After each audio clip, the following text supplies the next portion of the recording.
And as we've been saying, right now, as we understand it, inside the U.S. Supreme Court, oral arguments taking place in the case of George W. Bush versus the Palm Beach Canvassing Board. To get a better idea of what could be happening inside the court right now, we are joined by Brad Berenson. He is a former Supreme Court clerk for Justice Anthony Kennedy. He now works for a Washington law firm. Brad, good to see you. Thanks for joining us. My pleasure. We've had a lot of discussion this morning about how the lawyers get ready for something like this, but how do the justices get ready for something so important? Well, it all starts with a lot of reading. They read the briefs submitted by the parties, they analyze those arguments, and each individual justice has a different way of approaching things after that. We're going to get to the individual justices in just a second, but how much do the justices do, and how much do the clerks, like the role that you play, how much work do they do? It really depends on the chambers, but in general, it's a very collaborative effort. The justices will identify further research for the clerks to do. The clerks will think up new arguments or theories that they'll share with the justice. The opposite also occurs. There will be debates within and among the clerks and between the clerks and the justice. There may be draft portions of an opinion written to evaluate to see how an argument writes as you get into it. And most of the justices will have formed at least a tentative judgment about how this ought to come out before they enter the courtroom this morning. And so when they get to the point where they are right now, they are ready to go and fire those questions away at the attorneys.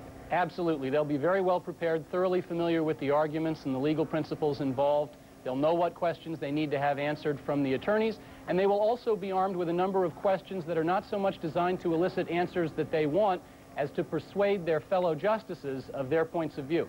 Okay, help us understand each individual justice. We're going to start with the Chief Justice, William Rehnquist. He runs a very tight court, as I understand it. Absolutely. You will not see this argument run 1 minute past the allotted 90 minutes. What about how it ended up being 90 minutes in the first place? That's about 50% longer than it usually is.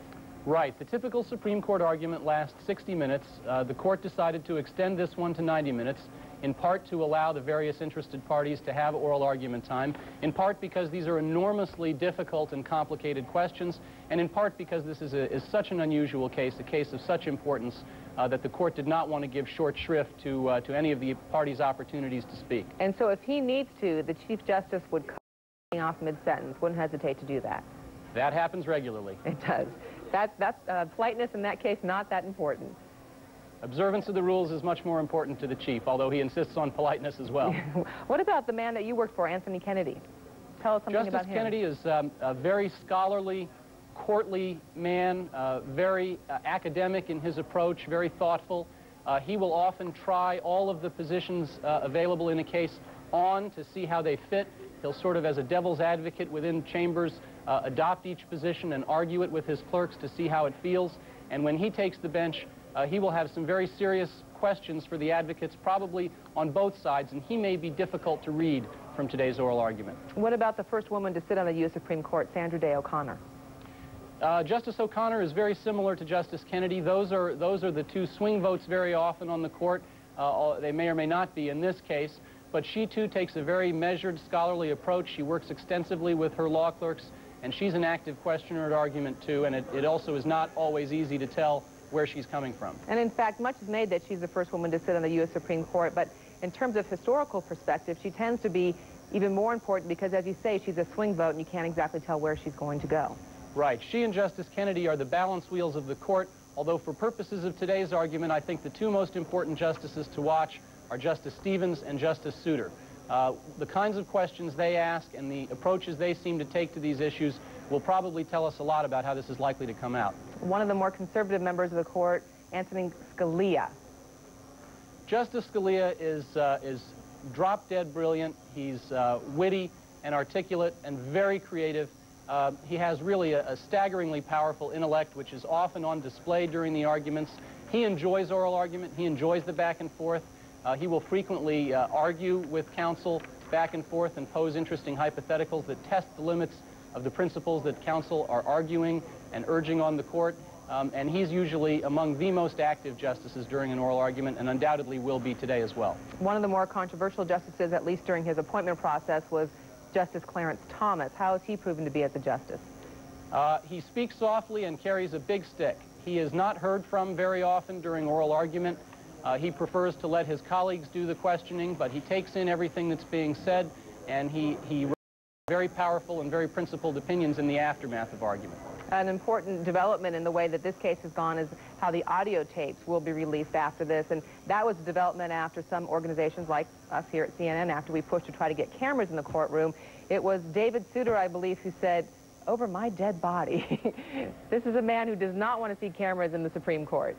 Justice Souter is very old-fashioned, although his views on cameras in the courtroom, I dare say, are shared by the other 8 pretty strongly. Justice Souter is going to be a very interesting one to watch here, because even though he is a Bush appointee himself, he is among the 2 or 3 most liberal justices on the court, and by virtue of his background ought to have a very deep understanding of what's really happening on the ground in Florida, having served both as the Attorney General of a state and as a state Supreme Court justice. And Justice Stevens. Justice Stevens is iconoclastic, again, on the very liberal wing of the court, avuncular, friendly, nice to counsel, but also has very sharp and pointed questions. He frequently comes up with creative theories and ideas about how to resolve the case that the other justices have not, and very often the other justices don't end up agreeing with. Ordinarily, if there's an 8-to-1 decision, you'll often find Justice Stevens as the one. He's another very interesting one to watch here, because while he is liberal, he considers himself a Republican, and more importantly, he has a keen identification with members of the military, which we saw in his vote in the flag-burning case. And he may have been very offended by any perception that there were efforts to exclude the votes from overseas soldiers and sailors. He also spends most of his year in Florida, and undoubtedly has gleaned some information about what's happening on the ground from that experience. Has a special feeling in touch with his fellow Floridians.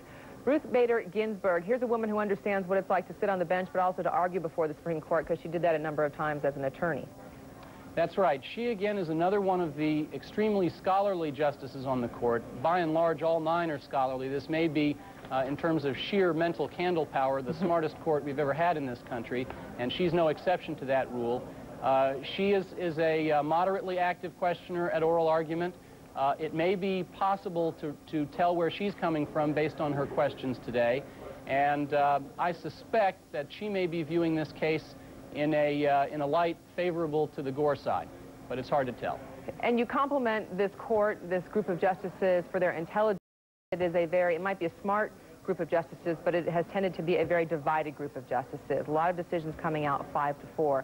How important do you think it is, and how much will they consider how important it is that they come out as a unified front, or at least not so divided as 5-4 on this case?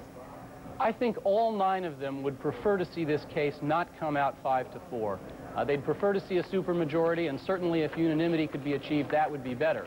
But these are very principled people who typically have strong views, especially in high-profile, important cases, and I don't expect any of them to compromise their genuine read of the law in order to achieve a supermajority or unanimity. I think we are more likely to see a divided court at the end of the day, whichever way the court rules, than we are to see a unanimous court.